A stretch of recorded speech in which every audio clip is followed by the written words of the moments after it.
Welcome to the Geek podcast, where BJ hates technical difficulties. I'm Void, and I'm here with my co-host Beej. All I have are technical difficulties. You're back, though. Welcome back. I'm back. Hey, yay, I'm back. Yay, it feels like it's good. been a while. Not for the listeners, but for me, it's been a few weeks here. Yeah, it's been quite a while, actually, for both of us. It was hard to get back into the not necessarily mindset, but the physical going through the motions of setting up, and that today was podcast day. How do I podcast, basically? Yeah. I know, yeah. It was like, I think, 3 weeks off right here for me? It's yeah, it was crazy. Weird. But I wanted to talk about what you've been doing while you've been away. So we're going to talk about some overseas travel today, because that's what you did. Yeah. I went to Spain. I went to Catalonia. I went to Barcelona. It was absolutely fantastic. So what did you do? What was the structure of the trip? Like, is there something that stands out that you want to start with? I don't have a structure outside of I want to know how Spain was.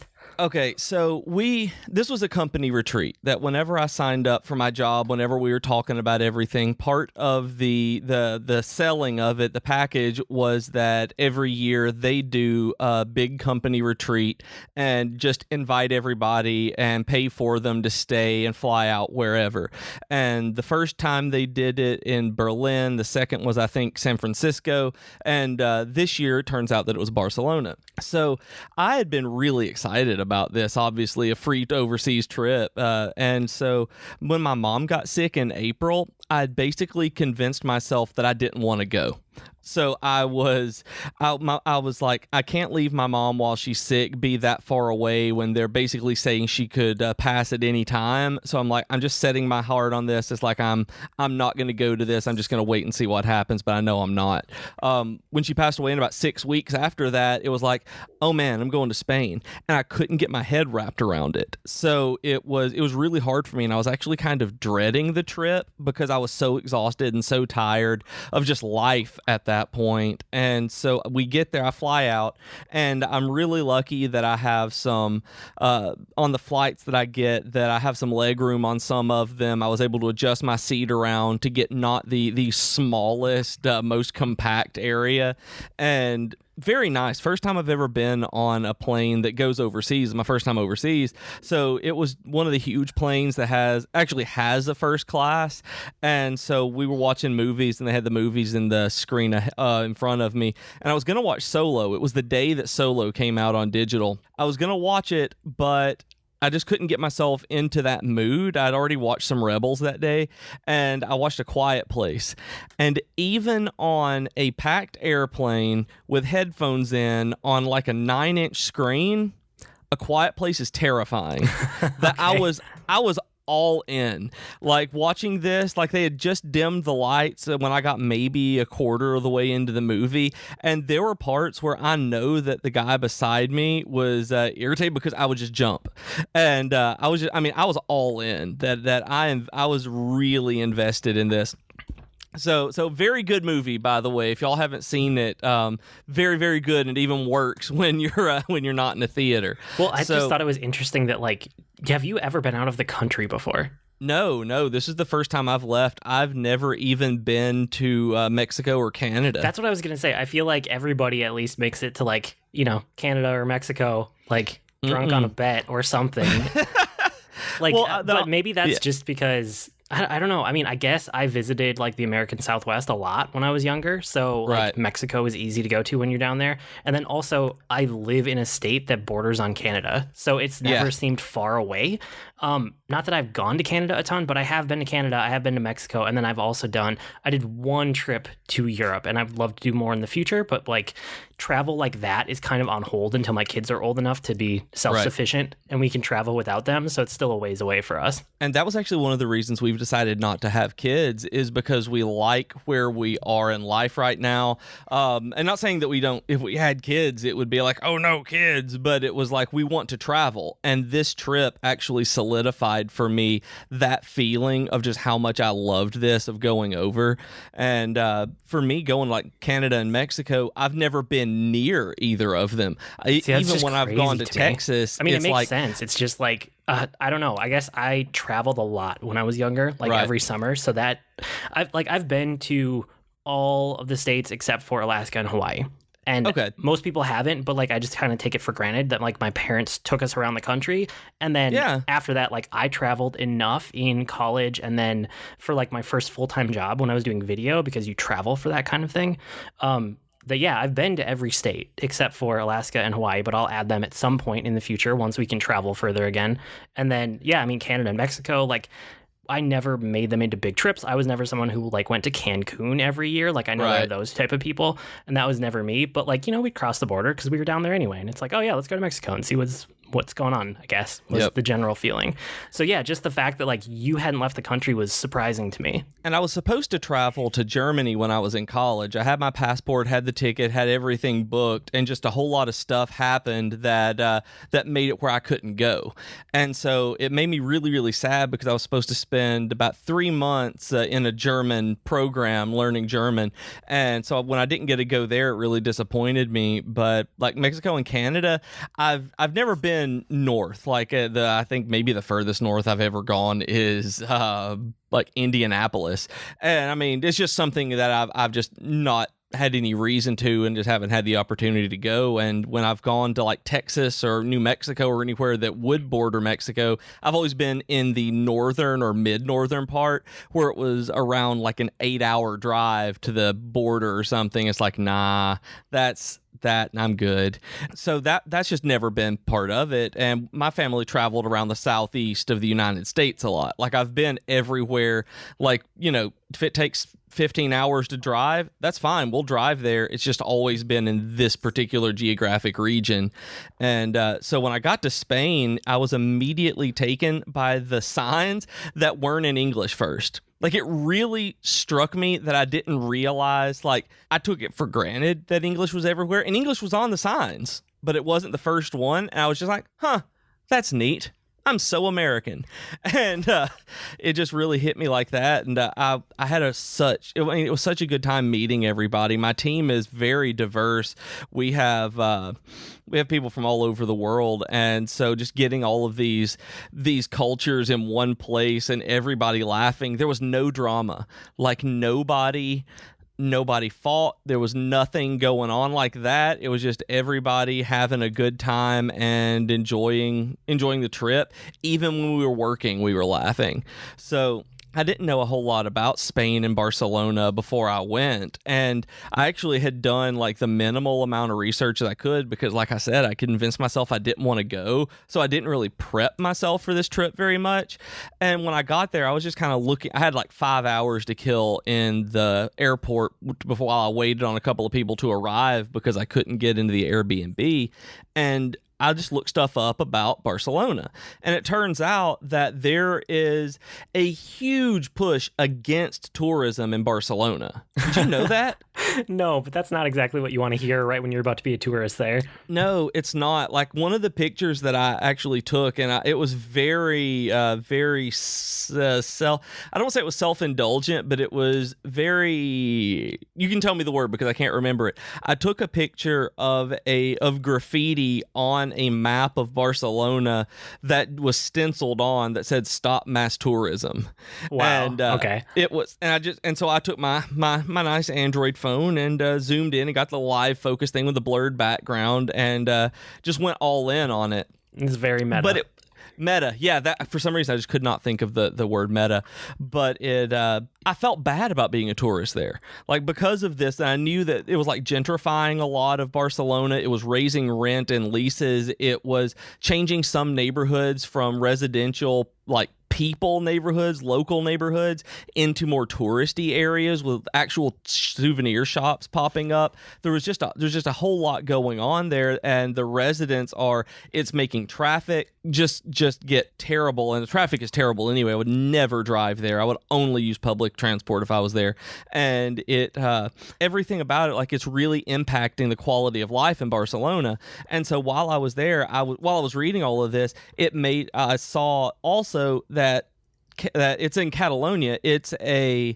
is a sovereign area of Spain. It is basically its own country, but contained within Spain, and it kind of like Wales. Wales is. So they want independence. The Catalonians want independence, but Spain won't let them have it. So there are all of these political protests everywhere. Okay, yeah, no, as you're saying this, no, I have read some stuff about this. I don't know. I didn't retain it when you mentioned it the first time, but yes, this does sound familiar. Yeah, and it's crazy, and it's everywhere. I mean, there are flags, like Catalonian flags, on people's balconies, and there are free political prisoners, pre-political exiles signs in Catalan all over the place.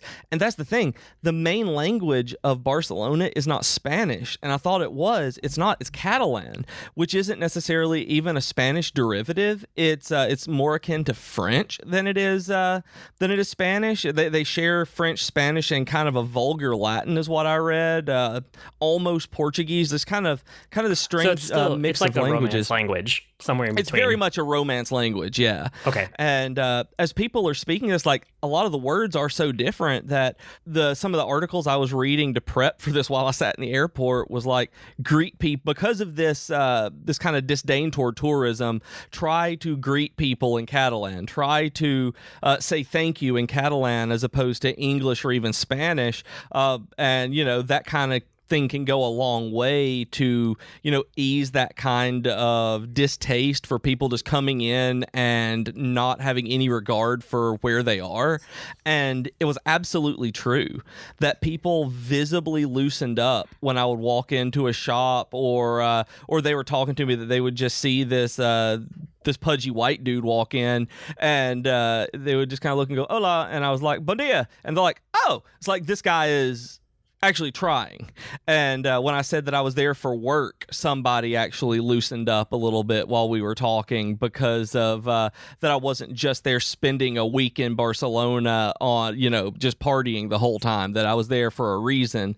It was just really interesting how they did talk about the nationalism that was going on there, because they're very proud, want to be their own independent nation, and it's just there's a lot there. And I found because of all this, like, it's super interesting to me. And we went and we saw an actual camped out protest where, when we were walking around one of the squares, and I can't remember the name of the plaza, but it's where the city hall and the Capitol building of Catalonia are, and they're across from each other across this square, and there is basically a tent city there where people are protesting this. And it was just crazy going into that. Like, they were having rallies and protests, and like it was really surreal to be in a place that you look and it's like, wow, this is actual civil unrest. This is not just something that happens on TV or that you see on the news. It was like, those people over there was a bombing here last year, like right here, because of people doing this exact thing. It was sobering and surreal in a lot of ways. Wow. Yeah, so you didn't know that you were about to step into a political situation. I didn't. And if you guys are interested in that at all, I actually found a couple of days ago that was just added to Netflix, a documentary called Two Catalonias, and it's about this. It's a 2018 documentary, so it just came out about the current political situation in Catalonia and Spain.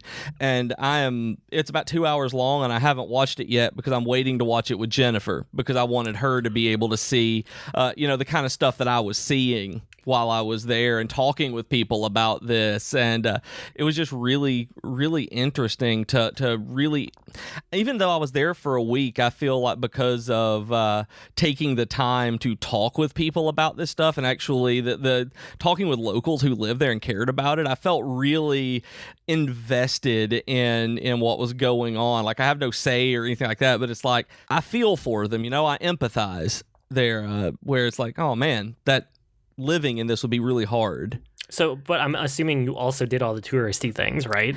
We did do some. We went to the place called La Sagrada Familia. It's a gigantic cathedral by the artist Gaudí. I'm not sure if anybody's familiar with him. Like, I should be. I feel like I should be, but I'm not.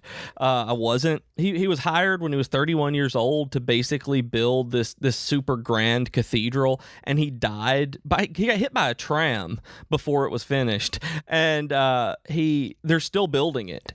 It will be finished. He started it in 1926, and they're planning on it being finished in 2026. That they're still under construction following his designs today. And it's like the biggest tourist attraction in Barcelona. It's pretty neat.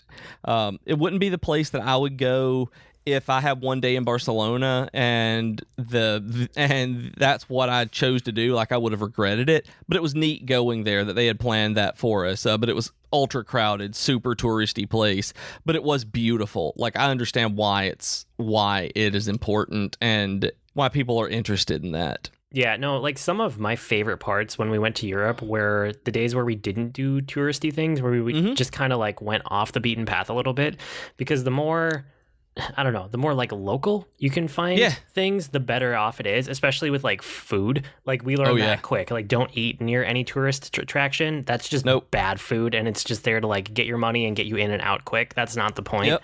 Like, so any other local place just off the street, as long as you're away from like tourist destinations, is always good. We found especially in Italy when we were in Rome. That was amazing. Oh, I bet. Like, and we're looking at going to Italy next year. So that's one of the things that I'll have to pick your brain about, is Rome and wherever else we end up going in Italy and on things like that. So, and we're the same way. We don't want to end up doing a lot of the touristy things when we go and travel. So we will ask locals at wherever they're like, where do you eat? Like, what's your favorite restaurant here? Like, when you go out, what do you do? And we just kind of wandered around. We did that this time, and the people who ran our Airbnb gave us this restaurant, and we knew that we were in a locals place because the wait staff didn't speak English, and the menus were entirely in Catalan or Spanish. I'm not sure. And so we just kind of ordered things and mimed what we wanted and like communicated that way, where it was fun, and also it made me realize the importance of wishing I'd learned a little bit more of the language, or a language. Like, I don't know Spanish very well before going in, but it was a lot of fun. Yeah, no, I found that, like, if you know, especially with the Romance languages, if you know one of them even decently, you can kind of start to wrap your brain around the other ones. Like, you're not going to be proficient, but at least you can understand somewhat when you're speaking like other Romance languages. Like, you still feel like an idiot because you don't know it, but at least when people are talking to you, you can kind of like, okay, I kind of get what they're saying after a few days there. Understand the basics of what you're saying to me. Yes, exactly.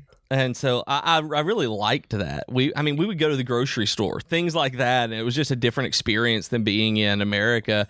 And we did a paella cooking class where there was a chef who ran a couple of restaurants. He did a small walking tour as you went to his paella restaurant, where he had this big open kitchen, and he had this. It was ridiculous how big it was, like the paella pan that he had. I'm trying to think, and Jennifer asked me how big it was across, and I was like, I don't know, maybe 2 meters. And she's like, you have been there one day and you're already trying to speak in meters.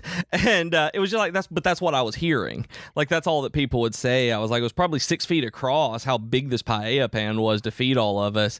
And it was just crazy interesting watching him do this and just trying it out and seeing someone cook in a paella pan that was 6 feet long, like 6 feet across. It was wacky.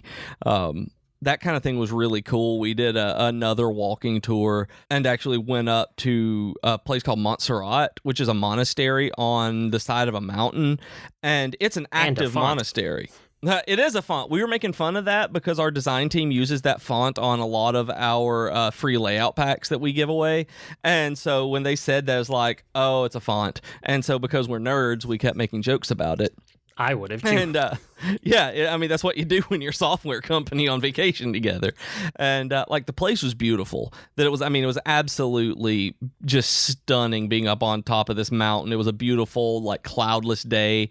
And it was, like I said, it was an active monastery. So there were monks there, but I didn't ever see any of the monks. But I realized how, just because of where I live in the country, that there's not a very big Catholic population here, that it's all mostly Protestant in the American South. And so I'd never seen nuns in full garb, like with the whole wimple and habit and everything, with the rosaries on the side. Had never seen that in person until I went to this monastery. And it really took me aback because it looked like props from a movie, and it was just strange because I'd never seen that in person. It was something I'd only ever experienced from somewhere else because of the geographic region where I live. Yeah, I never really thought about it. It's like everybody's. And I've talked to nuns. That was the thing. I've known nuns and had conversations with sisters before, but they were always in plain clothes. It was never in that uniform that you see that's almost become a stereotype in movies and TV. It was interesting. They are big on pickpocketing in Barcelona, that everyone warns you about pickpockets, that apparently since it's not insurrection, that's not it. Since the independence vote happened, and I don't know the exact politics behind it, but apparently there's no mayor of Barcelona right now, that there's been a lot of stuff going on, so there's no one to actually execute these laws and pass things and get referendums going and legislate for real. And they were telling us that since then, crime has been going up, and one of the main things is pickpocketing, that people will take your phone out of your hand, or they're so good that they will actually cut open your bag, grab whatever falls, and then run away, or they'll have somebody on a Vespa or something to grab them as they drive past. And they target tourists, obviously, but we actually got followed by a guy we were 100% certain was staking us out like a pickpocket, and it was like a movie. We saw him looking at us, and he turned away. He was leaning up against a lamppost. My coworker, Doneta, did notice, told me, and then we looked like, yeah, that guy's about to pickpocket us. And we went on further down, and we looked behind us, and 40 feet behind us, he's coming, just walking along. So we're like, okay, let's see if he stays that distance. When we stopped, he sat down. And this happened 2 or 3 times, and it was just really weird. And then everyone started staring at him and just being like, yeah, dude, we see you. You're not going to pick our pockets. And he ended up stopping. But it was just like, it was really creepy being followed by someone you knew who saw you as a target.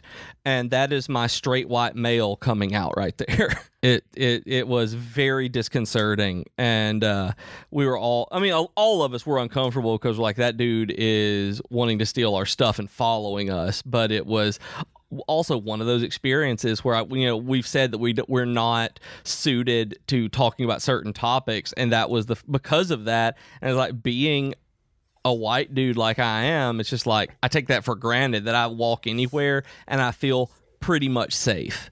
And just like traveling in general is really good to just get experiences and other contexts, Yeah. One of the things that I was struck by when I came back from my one trip to Europe, even though it was only a couple weeks, was the space that we have here. That we just take for granted, like that we have space in the US. Like we're mostly empty space. And it was one of those things, like flying back over the country, like, once we got back to the country and we transferred and then we flew back to Minnesota, it was like there was just so much space between cities and between things. And if you've traveled across the country at all, if you've flown across the country, like you see all the farmland, and if you live in any city that's not basically, if it's not like LA or New York, like you're not that far from farmland, and it because you can just drive in a particular direction from yourself and get there pretty quick, and like suburbs butt up right to farmland here. And like I live a couple minutes away from like the downtown of my suburb, and I also live like 2 minutes away from just farmland. And that's very normal in the US. But like once you go to Europe, there's just like no space in that same way. Like it's just crowded. And it's one of those things where it's not bad that it's crowded. It's just that it's different. And it's one of those things where until you spend some time there, you can't really get your head around it, which is why I pulled that out as an example of just to like, it's good to go other places to get other experiences and see other ways of living. Yeah, and that's really what this was for me. On top of being in a new place, we had people it was probably 24 of us. We have about 80 people on staff right now, and we were able to get about 24 of us together and actually scheduled all at one time to get as a group here. And that was one of the most intriguing parts, is being in a foreign country with this many people from other nations getting together. And it was incredibly wonderful learning about everybody and learning about Romania and Bulgaria and Russia. Yuri, one of my coworkers on the development team, is Russian, and it was really funny because he came in with 2 bottles of vodka that he came off the airplane, and it was really funny because he was like, "I brought vodka," and it was funny because he said vodka. And it was like, okay, that it was just weird because, again, we don't have a lot of Russian immigrants here where I live. And just talking to him about Russia, just everything that was going on in the world right now, and just learning about everything was so cool for us all to have gathered and done that. Like you were saying about the land that we take for granted in this space. My coworker Mac, he's one of them who does all of the videos. So if you ever watch any of the Divi videos and you see and there's a British guy doing it, that's Mac, and he lives in Birmingham, and he was telling me that he loves steak, he loves meat, he wants beef, and Britain's beef is apparently terrible. I was unaware of this. And he said that it is very hard to get a good steak in Britain, that everything has to come in frozen. They don't really have a lot of farmland to be able to raise livestock, that you don't really see cows in the United Kingdom, and that it's, in Wales and Ireland, and you'll go places that have agrarian cultures more, but they don't still have that same kind that we have here in the United States. And so we were going around looking for him some beef, and because he really wanted some beef, and we were just talking, and I realized how much I took that for granted, because like I told him that my father-in-law has a guy who lives down the road from him who he buys half a cow from sometimes, that he will just go talk to this guy, buy half a cow, get it and put it in his freezer and get the meat and put it in the freezer for the rest of that year. That he does it for pigs and things like that, just because we know the people that are down the road from us who are farmers. And that is something that just does not happen. Like, he was blown away by being able to get, who raised this livestock, what they fed, where they ate, what they ate, and what was done to them. And apparently you can't get that in Britain very easily. And just seeing cows, what he was talking about, I was like, I grew up with cow field literally 15 feet from my back door, and I was like, there would be a cow in our yard sometimes. They have to be like, all right, we got to call Reisner. His cows are in the yard again. The fence broke. And stuff like that, where when I see people stop the cars to take picture of cows, people I know are like, oh, cows, and they take pictures. I'm like, yeah, it's a cow. But I don't think about that, it really is because of where I live.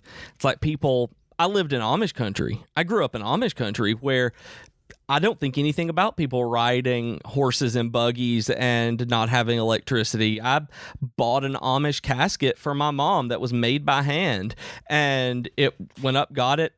Although I did take for granted, ask him if he took cards, and he just laughed at me. And and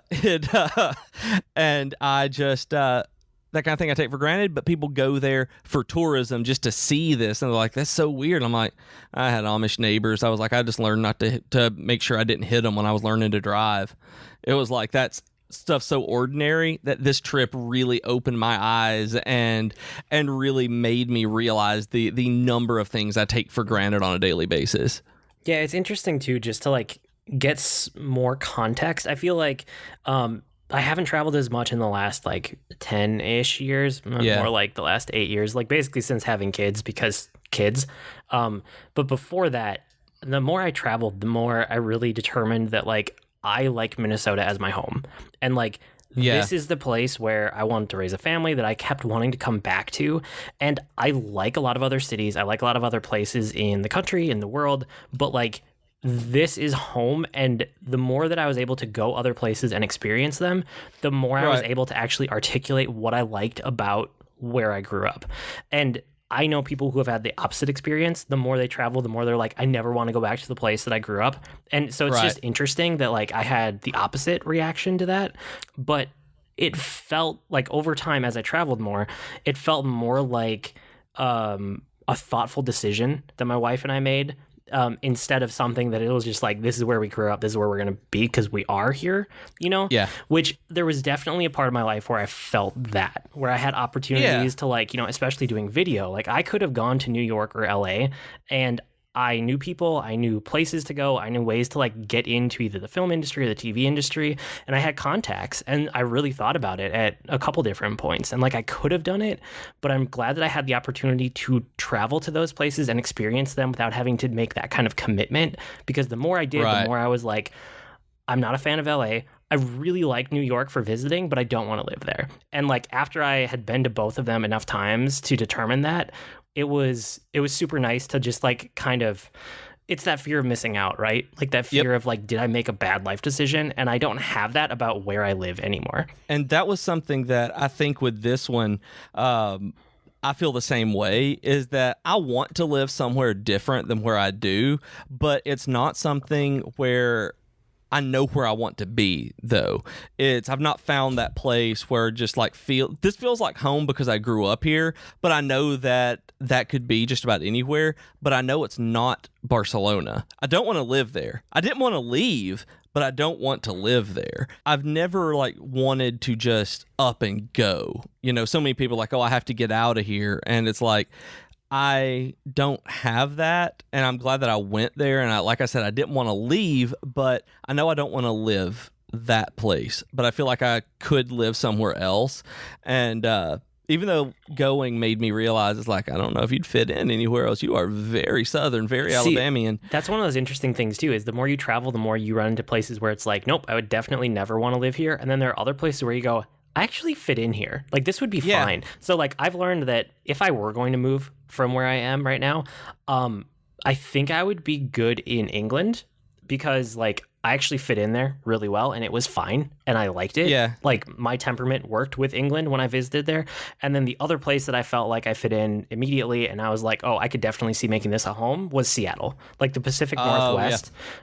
It's not the same as the Midwest, but it's close enough in, like, demeanor and political leanings and not exactly the same temperament or not temperament, but like a climate wise, but close enough, you know? So there were a lot of things that when I visited Seattle, I was like, oh yeah, I could see making this work. So, you know, the more I travel, the more it's like, okay, you kind of pick out places where it's like, I kind of fit in here in interesting ways. Right. And that's what I felt in Portland. It's like, if this weren't so expensive, I could live here. That if the cost of living weren't so ridiculously high, I could definitely live in Portland, Oregon. So maybe outside somewhere different in Oregon, because I felt the same way you did. We didn't make it to Seattle or Washington, but I mean, the Pacific Northwest there, the culture fit was us. And so it really, really appealed to me that way as well. Yeah, no, I could totally see that for you. That's interesting. Anything else about Spain that you wanted to highlight? Well, two things. First of all, like, I rode the subway for the very first time. I know that, like, everybody was making fun of me for this, but it's like, I've never been to a city that actually had a metro. That all the cities around where I live aren't like that aren't that large and sprawling of a metropolis where it's buses and things that go around, but there's not a subway system. So in Barcelona, there is a very, very good metro system. It is quick at rush hour. We were there during rush hour, and there were 2.5 minute waits between every train. It was man. Most crazy. of Europe is that way. Most of Europe is really, really good. Like, if you go to Europe and see public transit and then you come back home, it's like, what are we even doing? Yeah, I know. I'm like, I don't want to drive my car. I want to go to the metro, and it was great. And it took me about 2 days to really get used to, because I'd never really used public transportation more than just a handful of times in my life because of where I live. And and where I live in America is like so sprawling that a lot of the time there's not public transportation to go anywhere except just across town somewhere. So I took it and I learned how to ride the lines. I learned how to read and get everywhere. So the day that I took wandering by myself, I was fine. I got lost, but it was because I was following signs that I thought was pointing to the metro. Turns out that the metro and the bus station use the same icon, except for, apparently, and I didn't know it, that the actual signs say metro above the ones for metro. I didn't know it because on all the maps and everything, they just have the same picture. They didn't say metro above it. So, but street signs do apparently. And so I just had fun wandering around like that. I was supposed to go on a Game of Thrones tour because Girona is a town about an hour outside of Barcelona, and that's where they film King's Landing and they film Bravos there. And so there are all of these places. They signed up for a Game of Thrones tour. I was going to go with them, and I was really excited about this. But when I looked at the timing, I paid for it. I was really, really all in on going. But when I looked at the timing and I looked at when we would get back, I realized I wasn't going to have a day or really any time at all for myself. And I'm really big into, when I travel, I just want a day to do whatever I want to do. Especially if I'm in a city, I want to just wander around. I want to go somewhere on foot and just take whatever turn I feel like taking. And I wouldn't have been able to do that if I'd done the Game of Thrones tour. So as much as I felt bad about bailing on my friends, and Jennifer told me, she was like, don't get the fear of missing out. You know, if you paid for it, that's fine. Just go have fun, do whatever you want to do. And so I listened to her. I didn't go, and I ended up just wandering around Barcelona. I just hopped on the metro and rode around, went to a place I knew where I was, and then just wandered, taking, like I said, any turn that looked right. And I just had a blast. I walked about 9 miles over the course of the day, and it was just great going in shopping, getting gifts, just everything that I could think of that way. And during this time, I'm really glad I did, because on our itinerary, Mitch, my HR guy, he put Thursday was like, have your own adventure, just do whatever you want. And so as I was walking down the street, I looked to the side, and there are streets like you see in the Bourne Ultimatum, the Bourne Supremacy, all of this, where they really are one-way cobblestone streets that have one lane, and you're basically driving through people at this point. Like, it was really unnerving at first, and then it's just like, yeah, there's a car back there. I'm just going to get over now. And things you can get used to really quickly. And so I'm on one of those streets, and I look over, and there's a parking lot off to the side, like where it kind of bevels outward, and there is this truck. And there are these trucks in Barcelona, and they're probably in the other parts of Europe as well, that are about the size of smart cars, that are a single person smart car sized U-Haul truck that are used to like transport goods for short distances around towns. Like, not like a Gator, not like one of those like field machines, like I don't even know what those are called. We just call them Gators. Those kinds of small diesel or electric carts. This was a full-on roadworthy truck. It's just like a smart car, but with a U-Haul thing on the back of it, you know? And it backs up, and I look at it, I'm like, oh, that thing looks funny. And it backs up, it goes around, and all of a sudden I just hear a crash, and the truck had flipped. And I just kind of look back, and I'm like, oh my God. And so like me and like 3 other people just like run at this truck. The dude is stuck inside and can't get out. So me and these other people have to actually pick up this truck and put it back on its wheels. Wow. And help the guy out, because it was stuck because he had flipped over this little tiny truck. And I'm just like, I did make my own adventure today. There you go. Yeah, it was good like, job. I would not have experienced that at all and it would have been cool to see King's Landing, don't get me wrong, but that's the kind of thing that I'm always going to remember, that is like, the guy wasn't hurt, he was fine, but it was like, I helped pick up a truck and get a dude out of a truck wreck. And it was just interesting. It's like that's the kind of thing I love on trips, is just having these one of a kind experiences that you cannot replicate in any other circumstance. Yeah, I always try to do that too. Like whenever we go somewhere like that, especially when I went to Europe, to just try to take a day that's like unstructured, basically, and kind of just play it by ear. So I did that, I think, everywhere that we went. So when I did my Europe trip, we went to Amsterdam, England, Italy, and Germany. And I think in every one of those, we had some just unstructured time. I always made sure to pick at least one day to just kind of go and do whatever. And that was always... It was always worthwhile, basically. Yeah, I've never had a day where I've done that on any trip that it's turned out like, man, I wish I had done so-and-so, or I wish we had planned this out. It's like, no, I'm so glad that I've taken that time just to do whatever.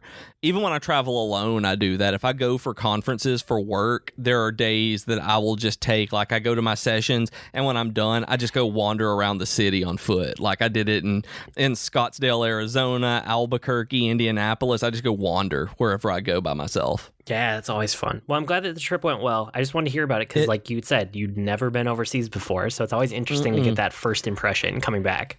And now that I've done it, it's going to be way easier because I was nervous. I mean, never leaving the country before is a nerve-wracking thing, especially when you have to do it leaving and coming back alone, where I didn't know anybody or anything like that. But it was, now that I've done it, it's going to be a lot easier when Jennifer and I go to Italy and other parts of Europe next year. That I will have gone through. It's like, okay, I know how this works. It's really confusing. I've done this, and where I'm glad about that. And like coming back, like there are good airports and there are bad airports, and I do not like O'Hare in Chicago at all.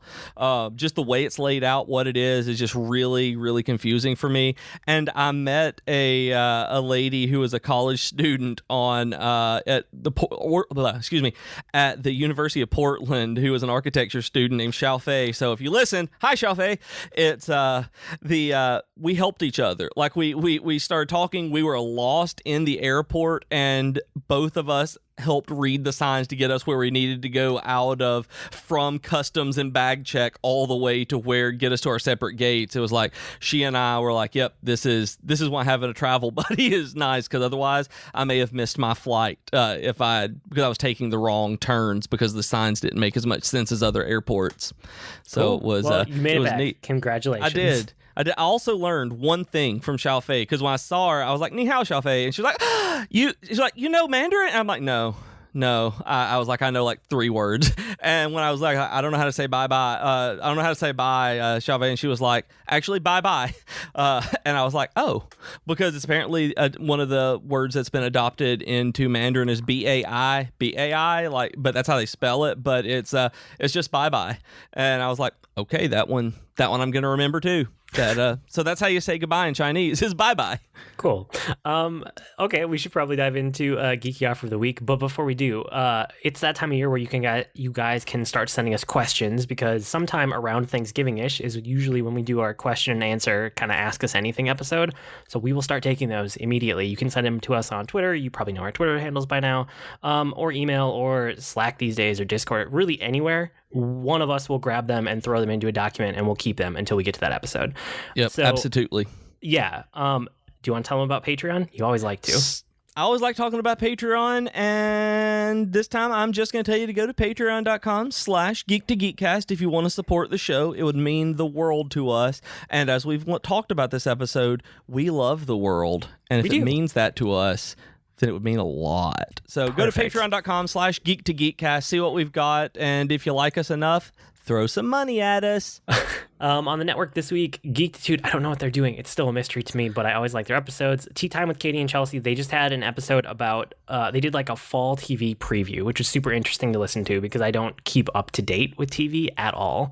So it's always good to like get back in the game. And then it sounds like Rob is kind of working on getting the crossover podcast thing started, which is probably going to be coming up soon. So we'll have more on that soon. Yep. With that, it's probably time for Weekly Geekery, where we share what we've been geeking out about this week. We'll probably keep it a little shorter and then just make next week extra long because we have a lot to catch up on. But it sounds like you've been doing Star Wars stuff. I've been doing Star Wars stuff. I know I'd mentioned that the last time that actually we did this, but I've finished the Ahsoka novel, and it's brilliant. You're right. It's absolutely one of the best Star Wars novels I've read. It's great. And I'm reading Thrawn right now, and I love it. And I think I like this one maybe better than the other Thrawn novels because you get chapters from Thrawn's perspective and how he actually sees the world, and I didn't know that. And just being in this character's head that I've loved for so many years is great. So I'm reading that, and I'm going to read Thrawn Alliances, the sequel to it, next. Once I get through Thrawn. I'm in the middle of that one right now, actually. Do you like it? It's okay. I'm not far enough in yet. It's about him and Vader, so we'll see what ends up happening. That'll be really cool. And I'm working on Rebels Season 3 right now. I ended up buying it and wanting to get through it because it's got Thrawn in it. And because of Ahsoka and Thrawn, really, I wanted to get back into it. So we'll see how it all ties together. But it's interesting right now to see how he becomes Grand Admiral and gets to the point where he's at in Rebels. And so that's neat. I've also been playing those mobile games that I told you about, like Star Wars Galaxy of Heroes. Really liking it still. Those like arena 5x5 turn-based strategy games like that are really grabbing me right now. I even went back and played Marvel Strike Force. I downloaded it again and are playing it because I really like those right now. And I've played some of Star Wars Force Arena too, the kind of like the MOBA action game, and it's not great. It's better than I remember it being. They've made a lot of improvements on it, but it's still, you have to win to get the prizes, and we've talked about that with Hearthstone. It's like I want to play to get the prizes because I get really frustrated whenever I'm sitting here playing a game and I just need one more win to be able to get this streak or whatever, to get this pack of cards, and I'm like, I'm not going to do it. It's like I'm done. Yeah, I hate that incentive system too. It just doesn't feel good. Yep. Yeah, you give me just played games like the other two do. Strike Force and Galaxy of Heroes both have games played. I'm good. I'll play it. If I lose, I lose. But I was like, I just want this win. I'm not that competitive, and it's not a good system.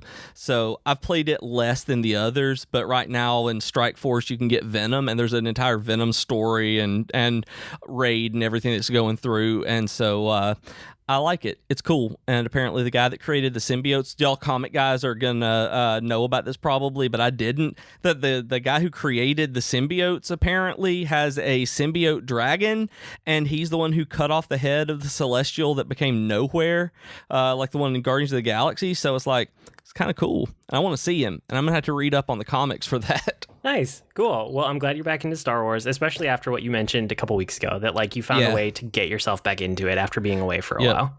I'm excited to play the RPG again, too. We haven't had an opportunity yet, so I'll tell you how it goes whenever we get back in. Oh, yeah. Good. So I did a ton. I've done a ton while you've been away, and it was a short episode last week, so I talked about a little bit. The one thing I wanted to bring up again that I did talk about in the mini episode last week was Wolverine the Long Night. Have you checked it out yet? No, I have not. Okay, I think you would really like it because it's a fiction ensemble cast, and it feels like true crime, like done through like ensemble fiction. Basically, the framing is like two federal agents, and they're investigating murders in Alaska and like kind of foul play and what's going on with them. And it has that like mystery true crime feel to it. And there's a lot of dramatic irony because we know that Logan is Wolverine, and the thing is called Wolverine the Long Night. But you don't ever. Well, it's not that you don't ever hear from him, but it's not directly from his point of view. So it's a different take on the character. But the more I listen to this one, like, I like it. I think it's pretty good. And if anyone out there is interested, you should probably check it out. But I think you particularly might find this one fascinating. This was the podcast they released, right? This was the podcast. So it was on like Stitcher Premium or something, and you had to pay. And that was like a timed exclusive. So in the last week or two, that timed exclusive is finally up. So now it's just a feed that you can grab. That's awesome. I was waiting on that because it was something that I wanted to listen to when it was announced. It was paid, but I didn't care enough to do that right then. It wasn't something that was at the top of my priority list. So now that it's free, I absolutely will. Sweet. Good. Okay. I just needed to tell you because I think you'll have better takes on it than I will, and I want to know what you think about it. So awesome. Check it out. And then the other thing, I have tons, so I will cover most of this next week. But the other thing I want to talk about, because it was kind of like a short game and I really enjoyed it, was Donut County. Have you heard of this or seen it at all? No, not even a little. Not until you mentioned it to me. Okay, so you are a raccoon who controls holes in the ground, and that's the premise of the game. It has a very Katamari Damacy vibe to it. Okay. Where like you start with a small hole and you like drop stuff into it, and every time that you can make something fall into the hole gets a little bit bigger. So you start out picking up little things like maybe it's blades of grass or like bugs or something, and by the end of the level you're like picking up houses, and dropping them down this hole. And there's a whole story that it's kind of that like, it's not crazy like Katamari Damacy, but it has that vibe to it where it's just kind of like a little bit zany, I guess, or like a little bit offbeat. It's very consistent and it's fun throughout, and it only takes a handful of hours to play through. I want to say like 3, maybe, somewhere in there. Okay. And there were like some really cool, interesting gimmicks. So like if you drop a campfire in, like you have fire that goes up, and then you can do things where like the fire coming out of your hole interacts with the stuff above you. Or there's a level where like rockets can fall into the hole, and then you can shoot the rocket up and it explodes above you. Or you add like a catapult at one point that lets you fling objects out of it to interact with the world. So there's a lot of stuff like that. But the story framing device for it is that there are raccoons in this county, and they deliver donuts, but donuts in quotes here because the donut is the hole in the ground that they use to suck up everything. So the raccoon that you are playing from for most of the game, from his POV or her POV, I guess, I don't know, he just wants a quadcopter for selling enough donuts or delivering enough donuts. So the whole game is like you are level 9 in this app that he uses to control them, and he just wants to get to level 10 because he just wants his quadcopter. And it's like, it's this innocent, like he doesn't care, but he just wants a quadcopter, but he's also destroying everybody's livelihood in this like cartoony, fun, gimmicky thing. I don't know. It just totally worked for me. And it's not a full price game either. I want to say it was like $15 on PS4. I think it's about the same on PC. There's a mobile version that's the same game, which is like, I found out later, is only like $5, so that might be the place to get it instead. And I was thinking that this may be a Switch game. I wasn't sure, but this sounds like a Switch game. It would be a great fit there. It's not out there yet, but I wouldn't be surprised if it comes out there later. There's a couple other things around it, just like the raccoon framing device, that I really liked. So whenever you beat a level and you complete it, it comes up on the screen and it says, "Have a garbage day," but it's in like the happiest font with this like happy background music to it. It's not like a bad thing. It's like, "Have a garbage day." And I don't know. I love that. And then the other thing is that there's a Trashopedia. So everything that you make fall into a hole during a level ends up in the raccoon's Trashopedia, and you get to go through it and look at every single item, but the item descriptions are written from the raccoon's point of view, and it's amazing. It's like, it's glorious because I can't even, I'm not even gonna try to do it justice. It's full of jokes. It's just like these things that I was laughing out loud, which I almost never do to video games, reading through this Trashopedia from the raccoon's point of view. That's crazy to read stuff like that, because it takes a real, like you said, it takes a real special thing to make me read stuff. That's a big problem like Final Fantasy 13, is I didn't want to read all of the stuff in the menu. But like Spider-Man Homecoming, Spider-Man on the PS4, and apparently this, are just like, I want to read this stuff. I want to listen. I want to know about this. It's weird which ones grab our attentions. Yeah, for sure. Okay, that'll probably do it for this week. But I see on your list we have more to talk about. I see on my list we have a ton to talk about, including a musical that I need to talk about soon. I know, I'm amazed that you didn't pick it for this week, but I figure you have long thoughts on it. Self-restraint. You guys can write to us with comments, suggestions, or feedback. Our email address is geek2geekcast@gmail.com, or you can reach us on Twitter @geek2geekcast. We also have longer discussions on the subreddit at reddit.com/r/geek2geekcast. And don't forget, you can start sending your questions to us for our Q&A episode. And if you don't want to throw your questions on Reddit, you can do it on Slack or Discord as well. Go to discord.geek2geekcast.com or slack.geek2geekcast.com to hang out with us and ask us questions. And if you want to talk to all of the other members of our podcast network, you can find them at geek2geekcast.com. I blog at agreenmushroom.com. You can find me at grnmushroom. That's green mushroom without the E's on Twitter. And I'm on Twitter as @Professor Beej. That's Beej with 2 E's. And I blog at geekfitness.net. We've been Void and Beej with your Geek to Geek podcast. That'll do it for this week. See you next week, geeks. Bye. I forgot how to make sounds.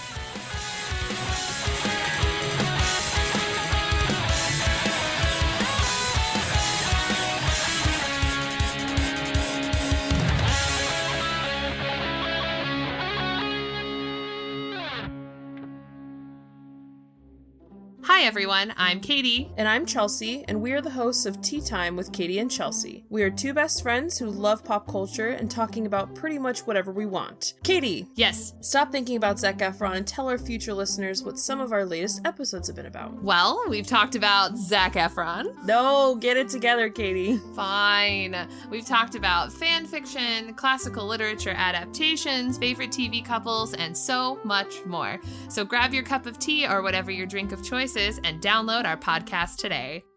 Hi, my name is Joe Hogan, and I'm a geek. And if you're currently listening to this, there's a good chance you're a geek too. So check out my podcast, Geektitude. Each week, I talk with somebody about their geek aptitude. Sometimes I talk to people in a geeky profession. Sometimes it's someone doing something really cool with their geekiness. Often it's another geeky podcaster. But it's always someone who wants to share their inner geek. So join me each week as we come together to geek out about all the geeky stuff we love. And remember, this week, keep it geek.